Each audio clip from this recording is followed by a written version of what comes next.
On early signing day, the Louisville Cardinals under first-year head coach Jeff Brohm had a fantastic day. We'll break it all down on today's episode of the Locked On Louisville podcast. So with that being said, let's get right on into You are Locked On Louisville, your daily podcast on the Louisville Cardinals. Part of the Locked On Podcast Network, your team every day. Hey, what's going on, everyone? Welcome into another episode of the Locked On Louisville podcast. I'm your host, Dalton Pence. Today's episode is brought to you by Sling TV. Don't miss this week's matchups right here on Sling. Sling, the TV you love for a price you'll love. Try it today. As you can see, another guest on today's show, Michael McCammon of Cardinal Authority, the 24/7 Sports Louisville Cardinal site. Michael, thanks for coming on, and how are you? I'm doing pretty good. Appreciate you extending the invitation, Dalton, and obviously an exciting day for new head coach Jeff Brohm in the Louisville program. Yes, it was. Early signing day ever since, and really even before that, when Scott Satterfield was the head coach at Louisville, was going to be an eventful day, one that Louisville fans were sort of dreading, but also wanting to get out of the way. We'll talk about how things went for Jeff Brohm in his first year as the Louisville head coach on our early signing day. We'll talk about some of the transfers that hopped into the class, and we'll also kind of break down his press conference because a lot of good stuff in that one. Obviously, if you can't tell, the sinus bug that has hit my nasal cavities and my throat is still running its course. So if I sound like a screech owl, I do apologize. Just listen to Michael's voice. But Michael, first question for you. Overall thoughts. I know that there's a lot of excitement. Was this kind of how you thought today was going to go, or yesterday, since this is airing Thursday? Yeah. Was this the type of day that you thought the Louisville Cardinals were going to have? Obviously, as you were kind of alluding to at the start, there was a lot of excitement for this 23 class of Louisville, as they call it, Flyville 23. And it's been something that's been brewing. Obviously, it's drawn a lot of attention. A lot of people probably following recruiting closer this cycle than they probably have in the past, because Louisville, like you said, when Scott Satterfield was here, was recruiting at a whole another level. And obviously, the reality is there's a number of factors that play into that. Obviously, playing time, relationships, but also NIL and things like that all play a role in. So there was a lot of excitement building up to it, and then you throw the wrench of a coaching change in the middle of it. And typically, I've been doing this for 20 years, and typically, Dalton, when something like that happens, as you probably know, you see a huge rash of decommitments almost immediately. One after another, and Louisville really hung on to all of them for a few days, and they only ended up officially losing thus far. Ruben Owens obviously going to Texas A&M, lost a couple to Cincinnati that wanted to follow Scott Satterfield. But all in all, when you look at this class from its prospect average rating, it's a group that's going to finish as the highest per prospect rating class that Louisville's seen in the recruiting process, or in their modern recruiting era, if you want to call it that. So a lot of reason to be excited. I mean, things to look at, the highest rated offensive lineman in Madden Sanker to ever sign with Louisville. That's huge. And then you go down the list, and just to kind of put things in perspective, when you look at some of the lower rated guys, if you were just back up 1 year, 2 years, 3 years, those are going to be some of the higher rated guys in Louisville's class. Oh, yeah. So this is a massive class for Louisville, and they're doing well in the transfer area as well, which we'll get to. But when you look at what they've been able to do, especially after that coaching change, just 13 days, it's crazy what Jeff Brohm has been able to do in 13 days, flying from coast to coast to hang on to this group. So, yeah, really exciting day, and I know they're excited for it. And it's also definitely encouraging to see these guys sign early, not just to sign with Louisville, because sometimes when coaching changes happen, a lot of guys will push it back, make sure that it's the right move, make sure that they gel with the coaching staff. But there's this mantra that's been going around that these guys are committed more so to Louisville than they were Scott Satterfield. And I think that we saw over the past couple of weeks, a lot of that's to be the case. Talk about how, yes, Ruben Owens, no matter how you slice it, that is a very, very tough loss. Nothing you can really – now, granted, the Louisville running back room, I have high hopes for the future, but no disrespect to the guys that decommitted, but they were some of the lower rated guys in the class. Mm-hmm. How big is it for Jeff Brohm to not only be able to keep some of those California guys, but also Stanquan Clark, huge signee. Adonijah Green was a guy that we couldn't really get a feel on. Granted, he came to campus and things like that. Madden, Sanker. So it's not just the California guys. Like, you have other guys on the East Coast that, William Fowles, just overall being able to, yes, you lose some of the guys, but you kept most of this core intact for now. I know that there's, still Jamari Johnson, still DeAndre Moore, still to be decided, but you kept most of this class together while holding on to the crown jewels.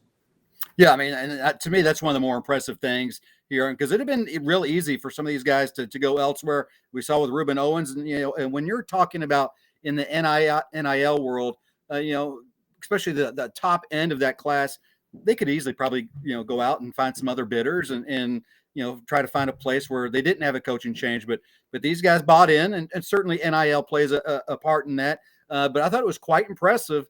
When you have the former coach, trying to pick them all off, and you have the bulk of them staying, as well as other schools, coming after them, and the bulk of them staying. I mean, that's huge. And I think it also speaks volumes of the kind of coach that Jeff Brohm is, the type of person that he is. I mean, one of his first things to do was fly out to Los Angeles and visit with the California guys, watch their state championship game and visit with them afterwards. And then basically goes from there all the way to Miami, which, talk about being tired. I mean, Jeff Brom's been putting in some work. So, and that's evident today with the guys he's been putting on. I mean, you listed off the guys, Stanquan Clark, one of the ones you mentioned. That's a huge, huge get for Louisville, to come out of South Florida, and not just for what he can do, but also to continue, with the pavement or the path really that is becoming South Florida Louisville once again. Right. And before we get into the next segment, just briefly talking about DeAndre Moore, Jamari Johnson. Obviously, it was going to be interesting heading into today. You and I feel like you understand this as well as I do. And if you're listening to this as a fan, you probably do as well. So it's not just, related to the media. You don't know what to expect sometimes. No. And even though some things may be true at one point, 2 hours later, they may not be. And we see that all across the country. And unfortunately, in the new era of NIL and things like that, it's only going to get more unpredictable, so to speak. So it was kind of hard to gauge what was going to happen with DeAndre Moore, and it seems like it's still going to be hard to predict in the future. But in the same thing with Jamari Johnson holding off until the All-American Bowl, Adidas All-American Bowl. Was this kind of what you expected from these two coming into today? I know it's hard to really kind of get a pulse on the recruitments, but it seemed like, and correct me if I'm wrong, but it seemed like the vibes were that, or the perception was that DeAndre Moore may have been on the fence for Texas, and maybe pushing it back might be good news for Louisville. Same thing with Jamari Johnson. What's your take on where those recruitments stand right now? Obviously, not asking you to give up too much information, but I think unpredictable. Yeah, I think the way you said unpredictable is a great way to put it. I mean, right. Prior to the NIL world, even on signing day, there was still a lot of unpredictability, and now you toss NIL in, as you mentioned, and it makes it even harder to do so. And the two you mentioned, DeAndre Moore and obviously Jamari Johnson, the two that they're still waiting to sign. Those have kind of been a difficult one to follow lately. Obviously, DeAndre's getting tons of interest from Texas. Georgia's in the mix as well. Some others trying to get in late. But really those with Louisville, those three. And then, and they had their signing thing today. I'm sure everybody saw the pictures on Twitter and other social outlets where they had the placard for DeAndre Moore, and the logo next to it was the Texas Longhorn logo and not the Louisville Cardinal logo. At first, I thought it was photoshopped. I won't lie. I thought it was maybe photoshopped. I think it's real. But, but it looked real. I was like, ooh. Now at first I was like, man, he's not signing. That's not good for Louisville. Now I'm like, okay, I'm kind of glad he's not signing because it was obvious where he was not going. Yeah. So. But the fact that he wasn't sitting at the table, and if the placard is real, but even just the way Texas has been pushing and others, to have him decide, okay, I'm not going to do it today. I'm going to hang on for a little bit. That obviously keeps the wheels in motions. And I've seen people say, well, maybe we should just move on. You don't move on from saying that somebody that's as talented as DeAndre Moore. I still like Louisville's chances. I probably like Louisville's chances a little bit more with Jamari. Same. There was a period in that weekend where I thought he might be going to Oregon. I think Louisville's still very much there in the mix for him as well. And it'll be interesting to see. And if he announces for Louisville to All-American Bowl, great marketing right there as well. Yeah, and definitely a very talented prospect that could fit seamlessly in with Jeff Brom's offense. wants to do. Yeah. But I want to kind of transition over into the transfers, where not only did Louisville tie up the Flyville 23 class, but there were a good amount of transfers that either signed their or they all signed their NLIs. But some unexpected guys. I know, guys that for those who have subscriptions to the Cardinal Authority Board, him and Jody Dimling do a fantastic job. I don't have a subscription, but I know people that do, and they're very happy that they do. And these are two guys that they got in wide receivers that they were well aware were going to possibly come. We'll talk about the 6 transfers that signed NLIs here in just a second after we talk about our friends over at BetOnline. I'm going to try to do this ad read without my voice cracking, so Mike, please forgive me. Audience, please forgive me. But nonetheless, betonline.net is your number one source for sports betting info, stats, and news this season. Get the latest odds and trends for every professional and amateur league out there, from pro football, college bowl season, and more.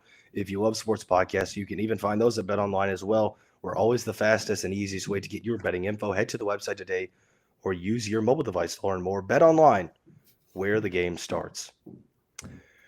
Heading right on into the second segment with Cardinal Authorities, Michael McCammon. Michael, the transfers that Louisville got today, also the ones that signed, obviously, as I alluded to on your message board, 2 that you were not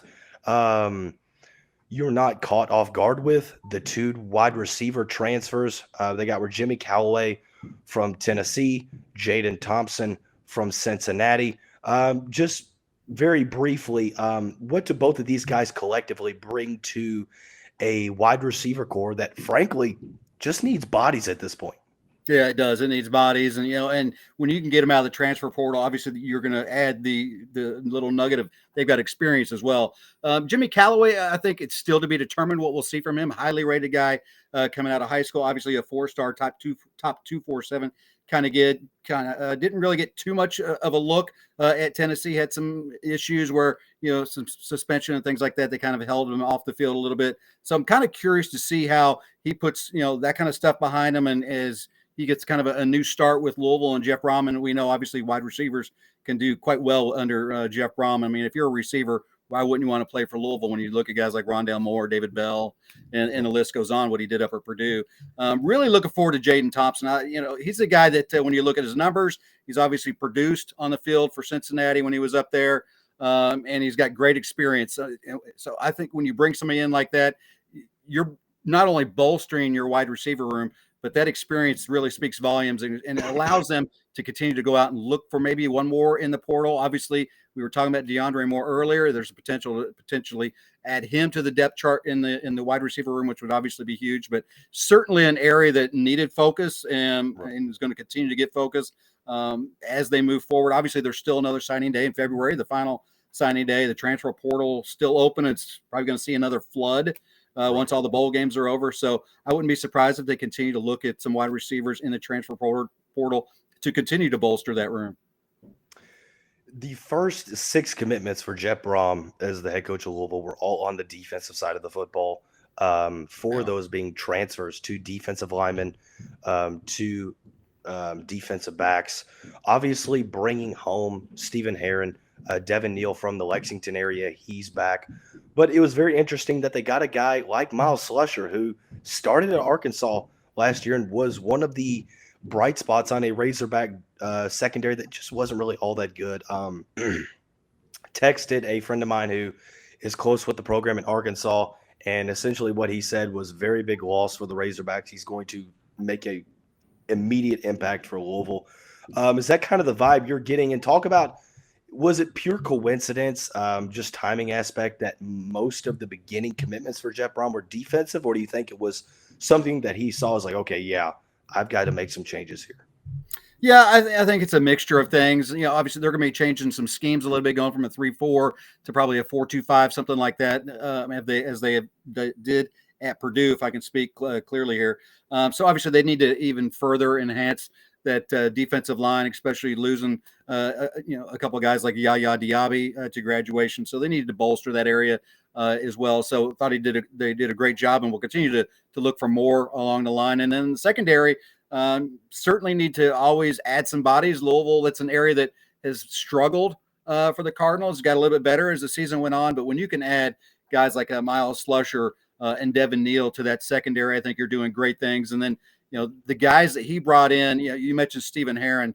I think he is a guy that is really a big impact guy, a difference maker from the moment he steps on campus. Obviously, we know what he's done at Stanford, had a great year at Stanford. And, I was talking to him the other day, and one of the things that he pointed out, and, as you look at these players' bios, especially the transfers, you'll see their different accolades, honorable mention all conference, first team all conference, that kind of thing. Well, on his, it says he's got from this season that just ended, he had 2 different games where he was the defensive player of the game from Stanford, and when I first read that, I'm like, that kind of sounds like Little League when, they give you the ball just because it's your turn or whatever. But in talking to him, the only time Stanford does that is when they win a game. I didn't know that, Really? which obviously makes it a little bit more meaningful. If you're being handed an award, and what they win, only 3 games this year, 4 or 5 games, maybe at the most. Yeah. So he's a guy that can come in and kind of fill that same Yasir Abdullah role and just create havoc. So I think he was almost a must get for this defense as it continues. As I mentioned, they're going to be changing their schemes a little bit. So really excited about that. And since you brought it up, I mean, one other thing that points out with Neal and Herron and Micah Carter and Saadiq Clements, those are all local guys. Something that Louisville has really struggled to get. I mean, obviously Sailor Brown last year, and they've done great stuff with the walk-ons, Josh Minkins. But it seems like it's just kind of trickled in recent years. It almost felt forced. Like local recruiting was like one of those totally. We'll recruit the city because the fans will get on our backs if we don't. Now it's like immediately it's like, we have a Louisville guy in here. If you're out there in the portal, come home. Yeah. I mean, it was crazy how fast he picked up 2 in-state commits. I mean, the number 1 ranked kid in the state of Kentucky, coming to Louisville, and Micah Carter, and was over at his signing event today. And, here's a kid talking to him. He's like, oh, I grew up a huge Louisville fan. Yet, for some reason, was still choosing, I'm going to go out of town. I'm going to go a couple miles up to, to Indiana and play for Jeff Brohm, a Louisville guy. But, obviously there's a disconnect that Louisville had with local recruiting. And clearly that was immediately fixed with the hiring of Jeff Brohm. Last question before we get into Jeff Brohm's press conference yesterday afternoon. So Louisville has – do you have like a ballpark on how many figures or how many scholarships they have, a figure of scholarships of what we're looking at open-wise? Because I know it fluctuates with numbers and I stopped counting. I think it's going to be difficult because I still expect some guys probably to hop in the portal. And I think they're going to still add some more guys from the portal. So, it'd be a best guesstimate at this point. One person I was talking to that's very close to the situation, they basically described it as, we've got tons of room. So to me, that means they're aware of some guys that are going to move on. So I ask all that to ask this really quickly. Yeah. Obviously, Jeff Brohm has done a good job so far of revamping the depth on the defensive line, adding in some secondary pieces. I know that there's some more out there like Storm Duck, the Texas A&M transfer, so on and so forth. What are, outside of quarterback, as we'll talk about in the next segment, what are the main priority points moving forward, in your opinion, that Louisville should address in the transfer portal? I think they're going to continue to look at all 3 phases on the defensive side of the ball. Wouldn't be surprised to see them add guys. You mentioned Killebrew from Texas A&M. I feel really strongly that he could eventually come into the fold, and again, another local guy coming back home. Very, very good guy that Texas A&M was not happy to lose. Yeah, I mean, this kid's a stud. Grew up most of his life in Louisville, moved down to the Atlanta area, I guess, went to Texas A&M probably, because they were huge in the NIL last year, and we saw what happened with A&M this year. So I think Louisville's got a good shot to land him, which would bolster even more so that secondary. And then offensively, we talk about wide receivers. I think that continues to be a point of interest. Tight end, depending on what Jamari Johnson does, could also be a point of interest as well. And I wouldn't be surprised if they continue to look for an offensive lineman. And as you mentioned, a quarterback, as they need to get kind of a one-year guy. But as you alluded to, we'll get into that in a minute. Right. So with that being said, like I said, let's get into the press conference. Before we do that, I want to say thank you all once again for making Locked On Louisville your first listen of the day. Just a reminder that the show is free on all streaming services. Be sure to check out Locked On Sports today as well. The best place to get the biggest stories in sports, so on and so forth. free on all streaming services 5 days a week. Your team every day. Heading into the final segment with Cardinal authorities, Michael McCammon. Michael, Jeff Brohm's press conference today. These press conferences, sometimes they can be cliche. Coaches will obviously hype up their recruiting class, but I think he said a couple of interesting things. Obviously, the the quote that Louisville has some guys ready to go, but they're giving the players the opportunity to make the announcement before they officially post it. I think you can read between the lines and kind of limit names and probably guess who's talking to or who it could be about. But one thing he said was about the quarterback situation, bringing in a grad transfer. I know that the name has been floating around there of Jack Plummer. Yeah. Regardless of if he's going to be the next Louisville quarterback or not, and honestly, by the time this episode airs on Thursday, he might have already committed. Who knows? You never know how things go. What are your overall thoughts? He is a Brohm guy, played at Purdue. If Louisville were to bring in Jack Plummer, is that a move that you like for the Cardinals next year? I like it for a few reasons. One, obviously, as you mentioned, he's got the Jeff Brohm relationship. He understands what Jeff Brohm's offense, what it demands. Obviously, he's got tons of experience, and also he'd be a one-year guy. And I think that's all you need. And I think when you're trying to find a quarterback that just fits that one-year caveat, it makes it a little bit more difficult. But if you can pull in somebody that you're already got a great relationship with, that already knows the offense that you want, including the ability to run some trick plays, I think Jeff would be very comfortable with that. We've seen what he can do with quarterbacks that when most people, when they decided to go to Purdue, were scratching their heads, who is this?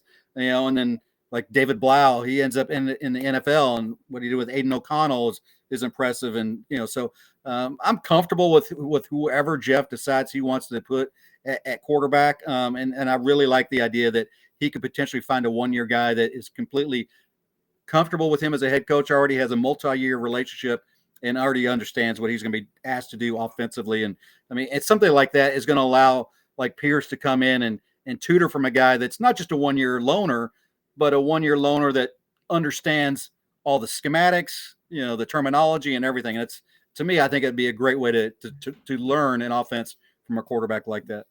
Right. And I definitely agree. And one thing that he also mentioned, obviously, he mentioned the California connection, and which it's solid that he gets that and he understands that. He understands the magnitude. Also, if you follow Zach Soskin on Twitter, and you've seen the tweet that he tweeted out that it seems like the South Florida area could be good to Louisville in the 24 class. So I want to ask you a question regarding his areas of recruiting. Obviously, every head coach kind of has their base of recruiting that they continue to go back to. For Charlie Strong, it was Florida. For Mark Stoops, he likes to go into the Ohio area and even go down into Georgia. For Jeff Brohm, he's known to be in the local area through Indiana. Do you think that, the main three places that Louisville's going to look at is going to be the Florida, the California, and the local area? Or do you think he's going to be with the NIL and how technology works now? Is he just going to be like, hey, if you're a highly rated guy and I think you could fit on this team, I don't care where you're from. Obviously, kind of hard to recruit in every corner of the United States, but it seems like the pipelines are being created for Brohm for the future. Yeah, I agree with that. When it comes to Jeff, and we kind of touched base on this a moment ago, when you talk locally, we've already seen the impact with the guys he's brought in, be there guys that decommitted from Purdue that are in-state guys and now come to Louisville or through the transfer portal. I think we're going to see that continue. He mentioned during his press conference that, we're talking locally, in-state, 3 to 5 hour radius is what he said.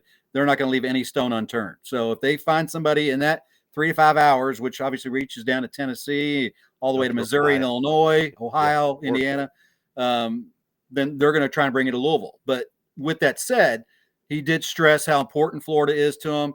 He talked about how they do have that connection now out in California, obviously with Steve Clarkson, who's multiple times said, hey, we're committed for this Flyville thing, not just this year, but 24, 25, 26 and on, which obviously can speak great things for what Louisville can do out on the West Coast. And so I think obviously locally is going to be the priority, but I think he will, branch out. Obviously South Florida is going to be big for next year. He understands that. As he mentioned, he goes, when Howard was here and he was playing, Florida was a big recruiting spot for Louisville. When he was coaching, Florida was a big spot for Louisville to recruit. And I think we'll see that continue as well.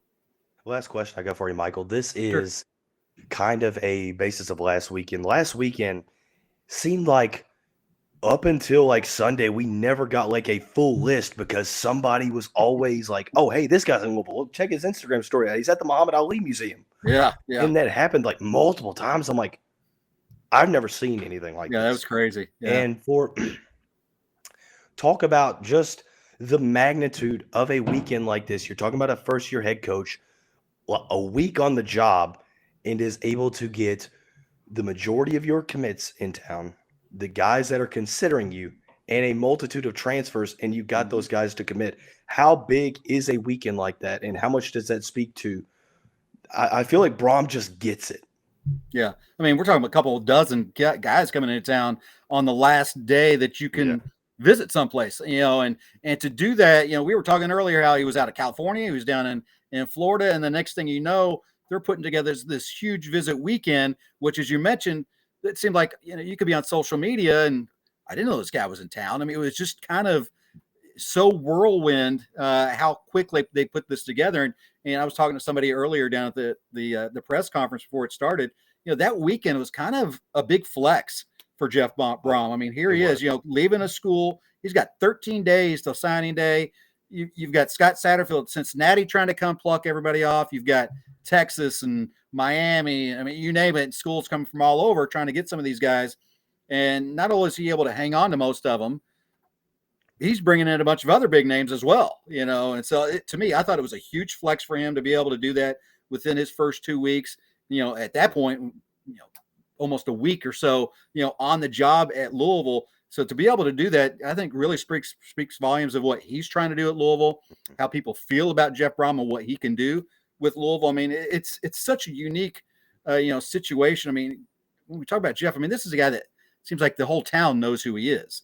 So like today at the press conference, we're sitting down. It's like, shouldn't we just go over to B-Dubs and have lunch and just talk about it there? He just gets it like that. It feels right. Absolutely. That passion that he has for Louisville, since he was a little kid, it is very evident. He wants to take this program to the next level. And I think that weekend is a great example of what he can do with Louisville. I definitely agree. Well, folks, that is Michael McCammon of 24/7 Sports Cardinal Authority, the Louisville Cardinals site. Michael, before I let you out of here, give any final thoughts. Definitely be sure to tell the viewers and listeners where they can find you, where they can find your work, so on and so forth. Yeah, appreciate you having me on, Dalton. Again, you can cardinalauthority.com. You can find us there. You can hop on Twitter. I had to change my name, but it's McMichael, MC Michael 20. There's a couple different stories, another podcast maybe. But I do appreciate your time. And, and I'm, and as Jeff said today, they're going to remain very active. There's another February signing day. So I think it's going to be exciting to see how it continues to progress. And, who knows, maybe we'll be talking in February about, wow, look what they've done now. So appreciate you having me on, though. Pretty cool. There you go. He is Michael McCammon. As always, I'm Dalton Pence. Hopefully, I hope tomorrow's episode, my voice doesn't sound like this, but who knows? So if there's not one tomorrow, just know that's why. But thanks again for making us your first to listen. And we'll see you back here really soon.